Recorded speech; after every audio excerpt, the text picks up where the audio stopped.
Students, कैसे हो आप सब। उम्मीद है आप सब अच्छे होंगे और आपकी पढ़ाई भी अच्छी चल रही होगी। बच्चों, क्लास 10th में जो मैथ्स था उसका चैप्टर नंबर 6 ट्रायंगल्स में ये एक्सरसाइज 6.3 की फर्स्ट वीडियो है। ठीक है, और शुरू करते हैं। तो बच्चों देखो 6.3 करेंगे। 10वीं क्लास की मैथ्स में ट्रायंगल्स के 6.3 के सॉल्यूशंस है, एक्सरसाइज का सॉल्यूशंस है और ये 6.3 का पहला क्वेश्चन है। पहले क्वेश्चन 6 पार्ट में 6 के 6 यहाँ पे लिख दिए। देखो इन 6 के 6 में आपको ये बताना है कि आपको ना दो ट्रायंगल्स दिए हैं। अब आपको क्या पता है, ए एस ए एस और एस एस एस, ये चारों पता है। इन चारों का यूज करो और ये बताओ कौन सा पेयर सिमिलर है और कौन सा नहीं है। तो मैंने कहा ये फर्स्ट पेयर है, ये सेकंड है, ये थर्ड है, ये फोर्थ है, ये फिफ्थ है और वो सिक्स्थ है। देखो इसे करते हैं। तो मैंने कहा बच्चों देखो ये भी 60 है, ये भी 60 है, ये भी 80 है, ये भी 80 है, ये भी 40 है और ये भी 40 है। तो मैं ये नहीं बोलूंगा एंगल ए एंगल पी के बराबर है, एंगल बी एंगल ये क्यू है, ठीक है, क्यू के बराबर है, और जो एंगल सी है वो एंगल आर के बराबर है। तो by angle angle angle similarity criteria क्या बोलूंगा, एक ट्रायंगल सिमिलर तो है दूसरे ट्रायंगल के, लेकिन वो कौन सा ट्रायंगल है। तो मैंने कहा देखो ए के सामने क्या आना चाहिए, पी आना चाहिए, बी के सामने क्या आना चाहिए, क्यू आना चाहिए, और सी के सामने क्या आना चाहिए, आर। तो उसने पूछा था क्या ये वाले सिमिलर है, तो हाँ ये वाले तो हैं। इस पे आओ, जो सेकंड वाला पार्ट है इसे करते हैं। तो मैंने कहा देखो ये है ए बी सी, ये है आपका पी क्यू आर। अच्छा ध्यान से देखो, 2 का जस्ट डबल 4, 2.5 का जस्ट डबल 5 और 3 का जस्ट डबल 6 हो गया ना इक्वल रेशियो। अच्छा तो मैं क्या लिखूंगा, मैं लिखता हूँ, ये बताओ ए बी कितना है, ए बी के नीचे क्या आएगा। देखो 2 का जस्ट डबल 4, ए बी के नीचे क्या आ रहा है, क्यू आर आ रहा है, कितना आ रहा है 2/4 यानी 1/2। अच्छा तो ये वाली साइड इसके प्रोपोर्शनल है। 2.5 का जस्ट डबल 5, तो ये जो BC है ना ये इस PR के प्रोपोर्शनल है। तो BC बाय PR कितना होगा 2.5/5, ये भी कितना है 1/2। अच्छा अब कौन सी साइड बची, तो 3 जस्ट डबल 6। तो मैंने कहा जो AC है, AC बाय QP ये है 3/6, ये भी कितना आ रहा है 1/2। साइड से मैं क्या बोलूंगा, एक ट्राइंगल दूसरे ट्राइंगल के क्या है, सिमिलर है। ठीक है, तो यहाँ पे एक ऐसी ट्राइंगल है। तो मैंने कहा देखो ए बी के नीचे क्या आ रहा है, क्यू आर।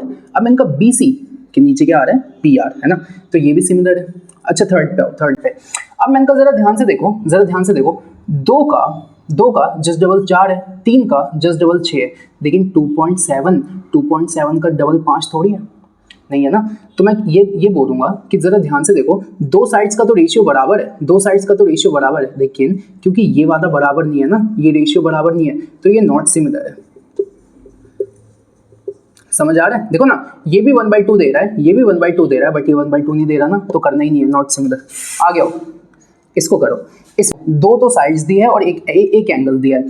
तो मैंने कहा 2.5 का जस्ट डबल 5 का जस्ट डबल 10, और हमें ये देखना है कि एंगल की जो बगल वाली साइड्स है ना उन्हीं का रेशियो देखना है। तो एंगल की बगल वाली साइड्स भी है और एंगल बराबर भी है। तो मैं ये बोलूँगा एम एन के नीचे क्या आ गया, ये आ गया PQ, ये कितना हो गया, ये हो गया 2.5/5, कितना आ रहा है 1/2। अच्छा अब मैंने कहा ये क्या आ गया आपका ML कितना है 5, और इसका जस्ट डबल यहाँ पे QR, तो ये हो गया 5/10, ये भी कितना हो गया 1/2। और ये बताओ एंगल M जो है वो किसके बराबर है, एंगल Q के। तो देखो ना साइड बाय SAS, एक ट्राइंगल सिमिलर तो है दूसरे ट्राइंगल के। अब इस ध्यान से देखो M किसके बराबर है, Q। तो अगर मैं यहाँ पे M लिखता हूँ तो यहाँ पे क्या लिखना पड़ेगा, Q। अच्छा यहाँ तक सही है। अब जरा ध्यान से देखो MN के नीचे क्या आ रहा है, PQ। तो अगर मैं M के बाद N लिखता हूँ तो Q के बाद मुझे यहाँ पे क्या लिखना चाहिए, P, है ना। MN के नीचे आ गया PQ। अच्छा और क्या बचा, तो मैंने कहा ML, अगर M के बाद N को हटाओ L लिखो L, तो मैंने कहा Q के बाद P को हटाओ और R लिखो। समझ आ गया, ऐसे लिखना होता है। तो ये भी है। अच्छा इस वाले पे आओ। अब इसको देखो जरा ध्यान से देखो, मैंने कहा यहाँ पे मैं क्या दूंगा, यहाँ पे मेरे को रेशियो चाहिए। तो मैंने कहा 2.5 का जस्ट डबल 5 है, 3 का जस्ट डबल 6 है और 80 के बराबर है। तो साइड एंगल साइड से ये वाला ट्राइंगल दूसरे के प्रोपोर्शनल हो गया, और यहीं पे क्वेश्चन गलत हो गया। पता कैसे, जरा ध्यान से देखो, मैंने कहा साइड एंगल साइड में तब लगाता हूँ जब जो एंगल है ना उसके बगल के दोनों साइड्स होने चाहिए। मैंने कहा इस एंगल के बगल के दोनों साइड्स होने चाहिए। तो ये वाला तो इस एंगल के बगल का साइड है, बट ये बगल का थोड़ी है। समझ आया, यहाँ आ जाओ। तो मैंने कहा इस एंगल के बगल में ये वाला साइड है, ये ट्राइंगल तो सही चल रहा है, लेकिन ये ना यहाँ होना चाहिए था। समझ आ रहा है आपको, ये यहाँ होना चाहिए था, तो ये वाला नॉट सिमिलर, करना ही नहीं था। आगे चलो आगे चलो, इसको करते हैं। यहाँ पे 80 70 80 70, तो मैंने कहा जरा ध्यान से देखो, एंगल ई बराबर है एंगल क्यू के, दोनों है 80, और जो एंगल डी है वो किसके बराबर है, एंगल पी के, ये भी कितना है 80। अब बच्चों मैंने कहा दो एंगल बराबर है तो तीसरा भी तो बराबर होगा भाई, देखो ना तीनों का सम 180 होना चाहिए, 80 70 होगा 150, तो ये वाला कितना आ गया 30, ये भी कितना आ गया 30। तो मैं सीधा नहीं कह सकता, एंगल एफ जो है वो एंगल आर के बराबर है, दोनों कितने हैं 30। तो भाई एंगल एंगल एंगल, एक ट्राइंगल सिमिलर तो है दूसरे ट्राइंगल के, तो इसका नाम कैसे लिखूंगा, तो यहाँ पे क्या लिखा है E D F, E D F, यहाँ पे क्या है क्यू पी आर। समझ आ गया, समझ आ गया। तो बच्चों देखो पहला वाला था, दूसरा वाला था, तीसरा नहीं था, चौथा था, पांचवा नहीं था, छठा था। समझ आ गया, इसे नोट करो, नेक्स्ट पे चलते हैं। नंबर 2 देखेंगे। आओ क्वेश्चन नंबर 2 क्या कह रहा है, तो क्वेश्चन नंबर 2 में ना आपको एक ये वाली फिगर दी हुई है और आपसे बोला है triangle DOC is similar to triangle OBA।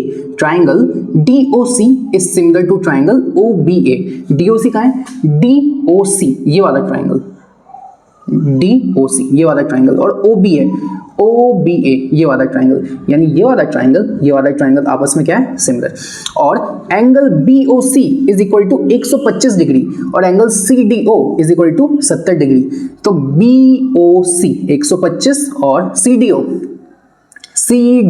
70, जो बीच में होता है ना उसकी वैल्यू होती है, समझ गए। अच्छा अब आपसे पूछा है DOC, DCO और OAB, तो पहले चलो DOC निकालते हैं, कैसे निकलेगा। तो बच्चों जरा ध्यान से देखो, आप अगर इस वाली लाइन को देखोगे, इस वाली को, तो कोई भी जो स्ट्रेट लाइन होती है उस पर पूरा एंगल कितना होता है 180 होता है। तो मैंने कहा 125 तो है, ये और पता चल जाए तो 180 हो जाएगा क्या। तो मैं बोलूंगा ये कौन सा एंगल है, तो भाई देखो ना DOC यही तो है एंगल DOC, बीच में वो आ रहा है ना, तो मैं ये नहीं कह सकता था एंगल DOC प्लस 125 डिग्री कितना होना चाहिए 180। देखो DOC प्लस 125 180 बना रहा है क्या, तो जो एंगल DOC है वो 180 माइनस 125, एंगल DOC कितना आएगा 55 डिग्री। समझ आ गया, पहला पार्ट समझ आ गया। यानी ये कितना है, ये है 55 डिग्री, हो गया। अब सेकंड पार्ट में अपने से क्या पूछा है, एंगल DCO। अब बच्चों मेरे को एक बात बताओ, यही तो है एंगल DCO, देखो DCO यही क्या है अपना एंगल DCO। अब मैंने कहा ये ट्राइंगल है क्या, 1 2 3 ट्राइंगल के तीनों साइड्स का सम 180 होता है क्या, तो मैं ये नहीं कह सकता कि 70 डिग्री। अच्छा सीधा सीधा मैं बोलता हूँ इन ट्राइंगल ODC 70 डिग्री, और ये कितना निकाला है 55 डिग्री, प्लस ये कौन सा एंगल है, एंगल DCO, तीनों का मिला के कितना होना चाहिए था 180। तो 7 5 12, तो 125 degree plus angle DCO is equal to 180 degree. तो जो एंगल DCO है वो 180 माइनस 125, यानी ये भी कितना आ गया 55 डिग्री। तो जो एंगल DCO है ना वो भी कितना आ चुका है 55 डिग्री। अब आपसे क्या पूछा है, ये भी 55 है, ये भी 55 है। OAB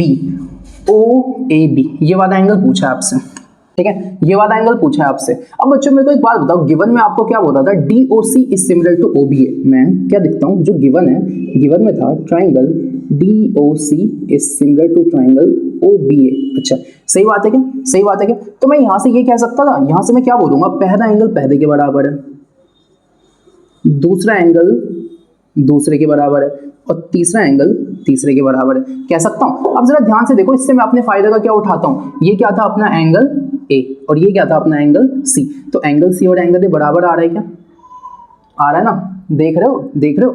यानी ये जितना होगा ना उतना ही ये होगा, ये जितना होगा उतना ही ये होगा। तो मैं सीधा सीधा यहाँ से ये कह सकता था, ये गिवन है ना, तो मैं यहाँ से ये बोलता angle OAB is equal to angle DCO। ये एंगल उतना ही होगा जितना ये वाला एंगल होगा। कैसे, क्योंकि ये चीज मुझे गिवन थी, तो ये मैंने कैसे लिखा, by CPCT corresponding parts of congruent triangles, ऐसे लिख दिया मैंने। अच्छा अब मैंने कहा ये बताओ DCO कितना निकाला है, तो भाई ये भी कितना निकाल चुका हूं मैं 55 डिग्री। तो DCO कितना आ चुका है 55, तो जो एंगल OAB है वो भी कितना आ गया 55। कमाल की बात देखो, ये भी 55 है, ये भी 55 है, और ये भी 55 है ना, और इसी 55 को निकालने में अपना बचपन चला जा रहा है ना। कमाल की बात तो ये है, इसे नोट करो, नेक्स्ट पे चलते हैं। क्वेश्चन नंबर 3 देखते हैं। आओ क्वेश्चन नंबर 3 देखो क्या है। तो बच्चों क्वेश्चन नंबर 3 आपसे ये कह रहा है कि एक ट्रेपेजियम है ABCD में जिसके दो डायगोनल्स है AC और BD।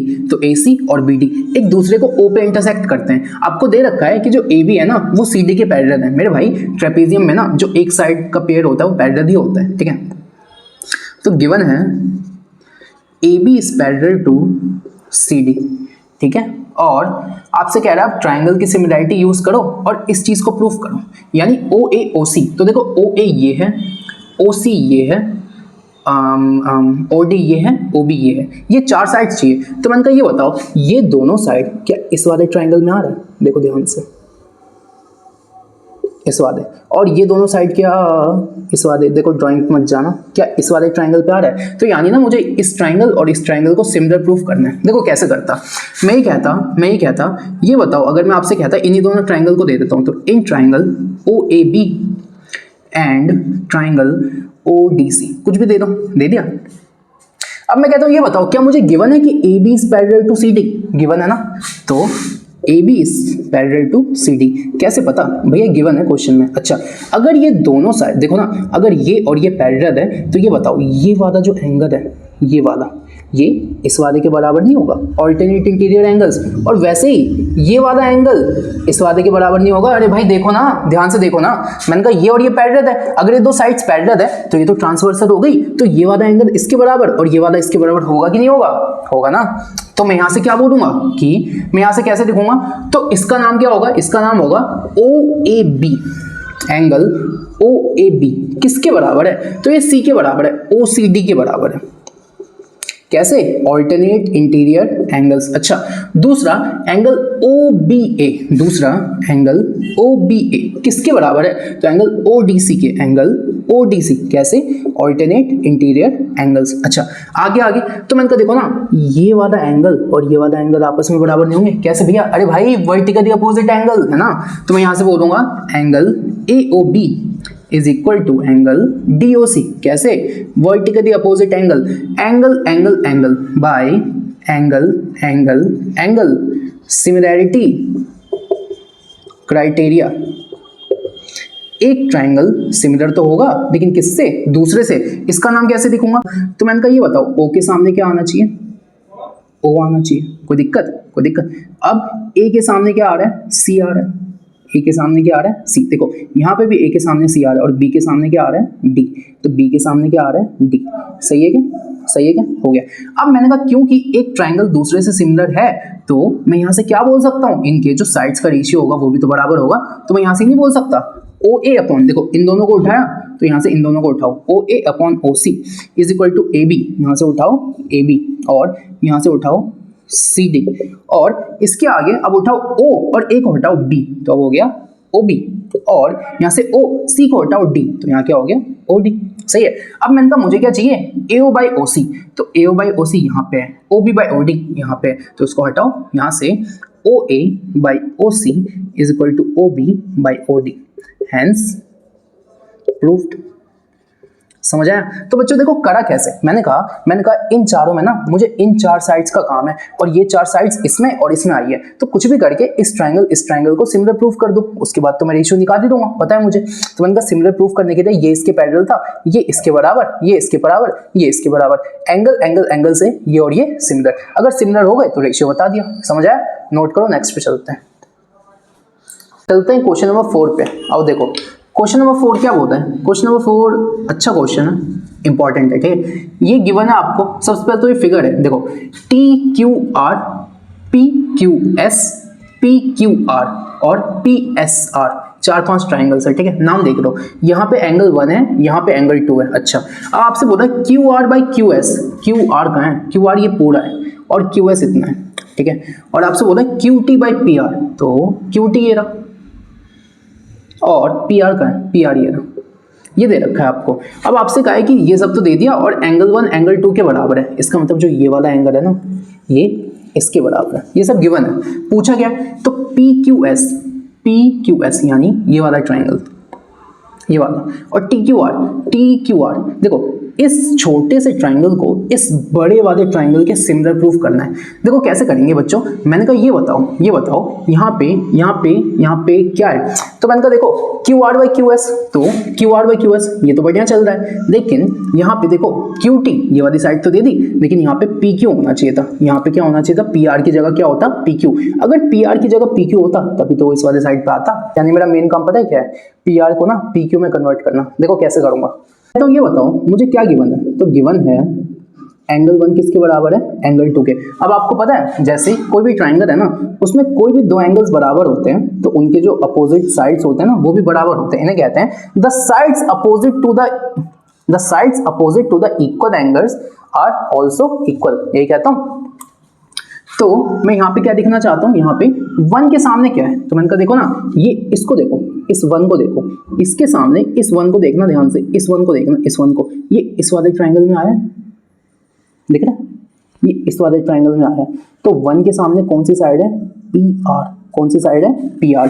तो 1 के सामने कौन सी साइड है भाई, पी आर।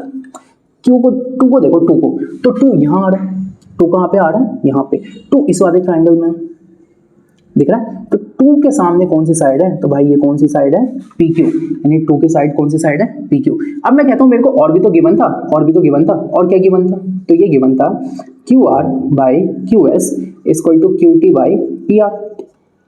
अब मैं कहता हूँ ये था इक्वेशन नंबर 1, यहाँ पे मैं रखता हूँ फ्रॉम इक्वेशन 1। तो जहाँ जहाँ पी आर है उसकी जगह मैं क्या रख दूँ, पी क्यू। तो Q R by Q S equal to Q T by P Q, है ना। क्यों भाई, क्योंकि पी क्यू को मैं पी आर रख सकता हूँ यहाँ से, है ना, इक्वेशन 1 से।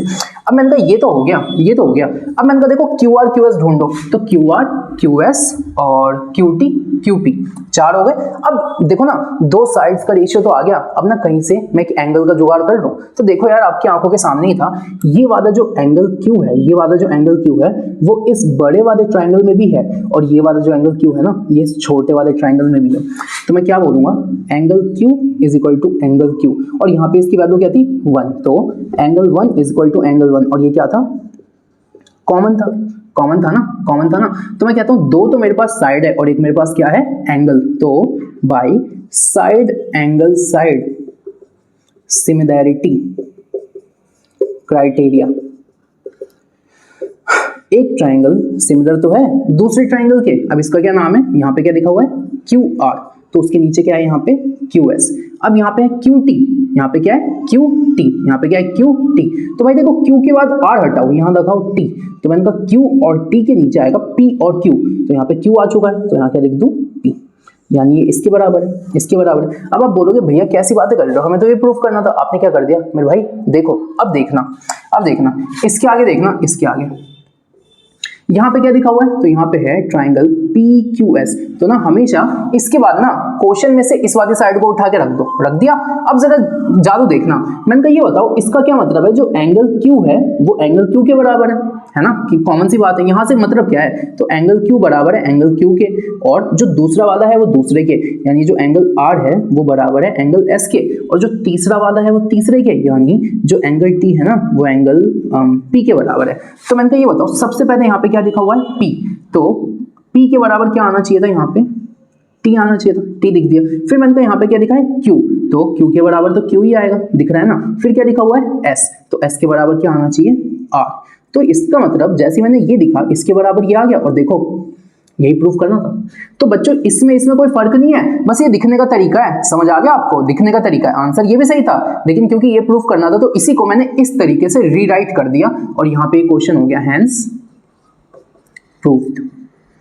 समझ आया? एक बार दोबारा सुन लो कैसे किया, दोबारा सुन लो। मैंने कहा इस ट्रायंगल, इस फिगर में सब कुछ सही था, दिक्कत ये थी ना कि मेरे को ना पी आर दे दिया, लेकिन मेरे को पी क्यू चाहिए था, तो कुछ करके ना पी आर की जगह पी क्यू दिखना था। तो मैंने कहा एंगल 1 एंगल 2 के बराबर है, यहाँ से पी आर पी क्यू के बराबर है, तो जहां जहां पी आर था वहां पी क्यू रख दिया। अब दो साइड्स का रेशियो है, ये एंगल बराबर है, तो इस वाले ट्राइंगल में भी ये एंगल है, बड़े वाले में भी ये एंगल है, और इन साइड्स का रेशियो मेरे को दे दिया। तो दो तो मेरे पास साइड्स था, एक मेरे पास एंगल था, साइड एंगल साइड से ये छोटा वाला ट्राइंगल बड़े वाले ट्राइंगल के सिमिलर हो गया, क्वेश्चन खत्म। ठीक है, इसे नोट करो, नेक्स्ट पे चलते हैं।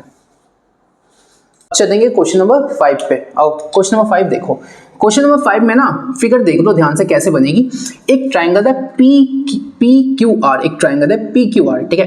पी क्यू आर में ना एक साइड होगी पी आर और एक साइड होगी क्यू आर। तो पी आर साइड पे एक पॉइंट है जिस पॉइंट का नाम है एस, और क्यू आर साइड पे एक पॉइंट है जिस पॉइंट का नाम है टी, और उन दोनों को ज्वाइन करो तो एक थर्ड लाइन इसके पैरेलल बनती है। अब आपसे ये बोला गया है कि जो एंगल P है ना वो RTS के बराबर है, यानी ये वाला जो एंगल P है ना वो RTS, ये वाला एंगल इसके बराबर है। अब आपसे बोला RPQ, RPQ यानी बड़े वाले ट्राइंगल को RTS इस छोटे वाले ट्राइंगल के सिमिलर प्रूफ करो। तो देखो कैसे करेंगे। मैंने कहा ये बताओ मुझे गिवन क्या है।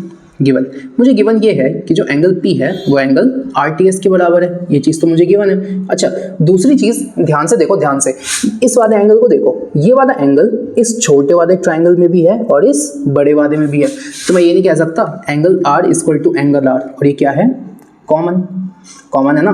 तो मैं कहता बाई एंगल, दो एंगल हो गए ना, तो बाई एंगल सिमिलैरिटी क्राइटेरिया जो एक ट्राइंगल है वो सिमिलर तो है दूसरे के। अब पहले का नाम कैसे लिखूंगा। तो मैंने कहा ये बताओ जो P है वो किसके बराबर है, T के। तो P के आगे यहाँ पे क्या दिखना चाहिए, T दिखना चाहिए। अच्छा जो R है वो किसके बराबर है, R के। तो अगर मैं यहाँ पे R दिखता हूँ तो यहाँ पे भी क्या दिखना चाहिए, R। दो हो गए। अब मैंने कहा PR, अब P के R के बाद क्या आएगा, Q। तो अगर यहाँ पे मैं Q दिखूं तो यहाँ पे क्या आ गया TR, यहाँ पे क्या दिखना पड़ेगा S, और तो कुछ बच नहीं गया। अब आप बोलोगे अरे भाई ये थोड़ी प्रूफ करना था, हमें तो ये प्रूफ करना था। तो मैंने कहा देखो ना कैसे करेंगे। मैंने कहा ये बताओ गिवन में क्या दिखा है, गिवन में दिखा है RPQ। अब यहाँ देखते रहना क्या होगा। तो मैंने कहा ये बताओ यहाँ से तुम क्या समझे, यहाँ से तुम ये समझे कि जो पहला वाला है वो पहले के बराबर है। इसका मतलब जो एंगल P है ना वो एंगल T के बराबर है, जो दूसरा वाला है वो दूसरे के, यानी जहाँ R है ना उसको R ही दिखूंगा, और जो Q है वो S के बराबर है। तो जो एंगल Q है वो S के बराबर है। तो मैंने कहा सबसे पहले यहाँ पे R दिखा है क्या, तो R के सामने क्या आना चाहिए, इधर भी R आना चाहिए। फिर यहाँ पे क्या दिखा है P, तो P के सामने क्या आना चाहिए, T आना चाहिए। यहाँ क्या दिखा है Q के साथ यहाँ क्या आना चाहिए S। तो RPQ is similar to RTS, RPQ is similar to RTS। हो गया ना प्रूफ भाई, हो गया ना। कुछ नहीं था यार इस क्वेश्चन में। देखो ये वाला एंगल है वो छोटे में भी था बड़े में, तो ये तो कॉमन हो गया। देखो ये चीज मुझे गिवन थी, ये कॉमन था, एंगल से ये इसके सिमिलर प्रूफ हो गया। सबसे आसान क्वेश्चन था, फटाफट नोट करो। नेक्स्ट पे चलते हैं, चलेंगे क्वेश्चन नंबर 6 पे। आओ क्वेश्चन नंबर 6 देखते हैं।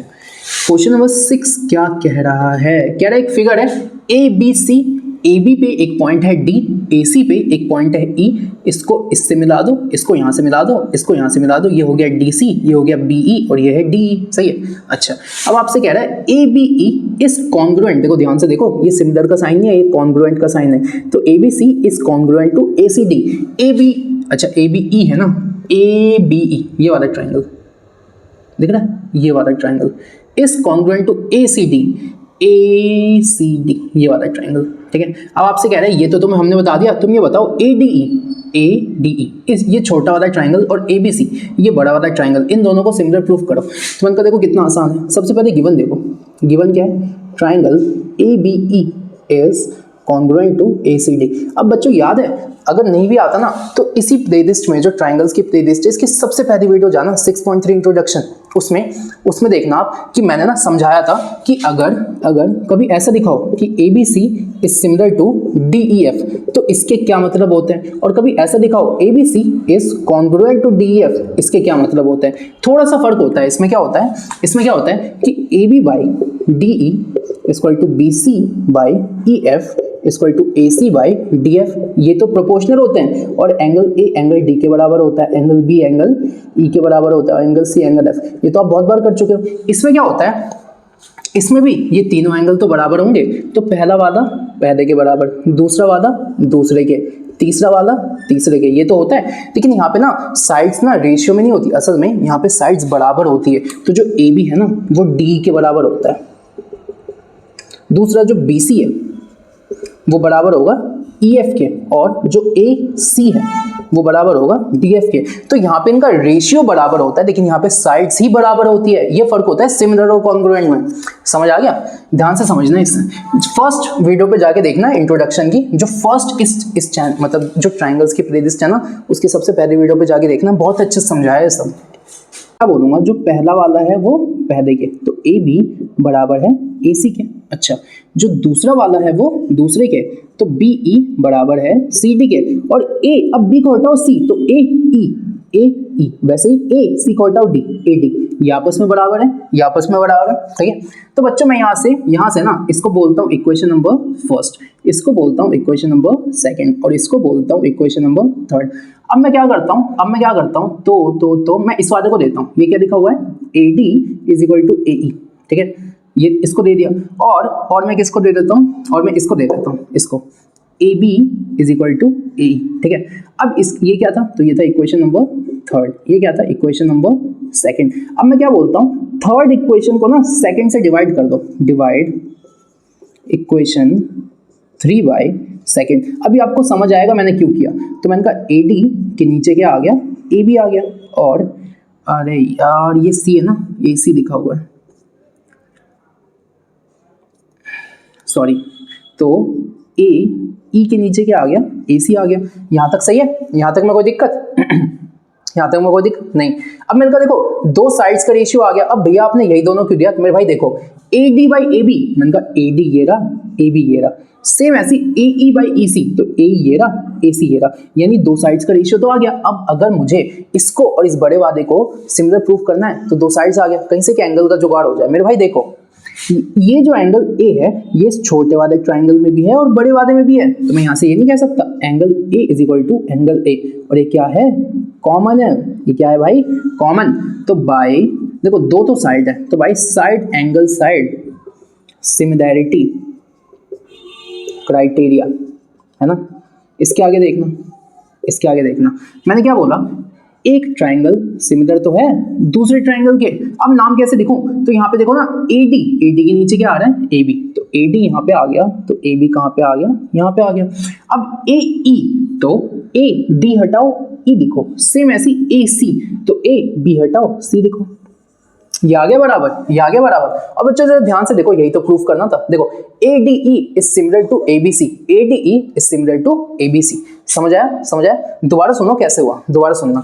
मैंने कहा ये चीज मुझे कॉन्ग्रुएंट थी, तो कॉन्ग्रुएंट का मतलब होता है कि जो साइड्स है ना वो बराबर में। अब मैंने कहा तीन साइड्स बराबर में, मुझे किसका काम है, तो मैंने कहा देखो अगर मुझे इस छोटे वाले और बड़े वाले ट्राइंगल को सिमिलर प्रूफ करना है ना, तो मुझे AD, AB, AE और AC का काम है। तो मैंने कहा AB, AC यहाँ से आ गया, AE, AD यहाँ से आ गया, तो थर्ड और सेकंड को एक साथ लिख दिया। अब मुझे ये लिखते वक्त ध्यान रखना है कि जो AD है ना उसके नीचे AB आना चाहिए, तो AD के नीचे मैंने AB को लिख दिया, और जो A है ना उसके नीचे AC आना चाहिए, तो AE के नीचे मैंने AC को लिख दिया। फिर मैंने कहा थर्ड को ना सेकंड से डिवाइड करो, तो AD upon AB, AE upon AC। और तीसरा मैंने क्या बोला, ये जो एंगल A है ना ये इस छोटे ट्राइंगल में भी है और बड़े वाले में भी है, तो angle A is equal to angle A, और ये क्या हो गया, कॉमन। तो दो तो साइड हो गई, देखो दो तो साइड हो गई, और एक क्या हो गया, एंगल। तो साइड एंगल साइड से क्या हुआ, एक ट्राइंगल दूसरे के क्या हो गया, सिमिलर। अब मैंने कहा यहाँ पे है AD, तो AD के नीचे क्या आ रहा है, AB, तो क्योंकि यहाँ AD दिखा तो यहाँ क्या लिख दिया, AB। अब मैंने कहा A के बाद E दिखा है ना, तो आप ऐसे इमेजिन करो A के बाद क्या लिखा हुआ है, E, तो A के बाद C लिखा हुआ है, तो B को हटाओ, A के बाद क्या लिख दिया, C। तो मैंने कहा देखो ADE is similar to ABC, ADE is similar to ABC। समझ आया? तो बच्चों ये फर्स्ट पार्ट था, इसका सेकंड पार्ट बनाऊंगा मैं, क्योंकि वीडियो ज्यादा बड़ी हो जाएगी तो एक में नहीं बना सकते, ठीक है, अपलोड नहीं हो पाती। चलो ठीक है, तो यहाँ पे इस पार्ट को मैं खत्म करता हूँ। कैसी लगी आपको वीडियो जरूर बताना, और इसको रिवाइंड कर करके देखो। मैं इसको पार्ट्स में इसलिए बनाता हूँ ताकि आप अच्छे से समझ सको। मैं बनाने को तो एक ही बार में बना दूँ, लेकिन उससे क्या होगा, उससे तुम्हें लगेगा जल्दी एक्सरसाइज खत्म करनी है, लेकिन जब तुम्हें पता है कि वीडियोज में 6 ही क्वेश्चन हैं तब तुम आराम से देखोगे ना, ताकि आपको समझ आ सके, ठीक है। जो पहली बार सीख रहे हो ना, तो इस ऑब्जेक्टिव के साथ मत सीखना कि यार जल्दी मैं एक्सरसाइज खत्म करूं। मेरे भाई कुछ नहीं हो पाएगा ऐसे। एक एक क्वेश्चन को अच्छे से प्रैक्टिस करो, बार बार प्रैक्टिस करो, और कम से कम NCERT के ही क्वेश्चंस को 3 से 4 बार प्रैक्टिस करो, तब कुछ फायदा है। कि RS अग्रवाल, RD शर्मा जो NCERT एग्जाम्पलर है, फिर जो ओसवाद है, यूलाइक है, इन सबको तो बाद में करना है, पहले इनको करना है। समझ आया? तो यहीं पे मैं इस वीडियो को खत्म करता हूँ। जो कल जो मैं लाऊंगा इसका पार्ट 2 लाऊंगा, जिसमें इसके आगे के क्वेश्चंस कराऊंगा, ठीक है। पढ़ाई करते रहे, ऑल द वेरी बेस्ट।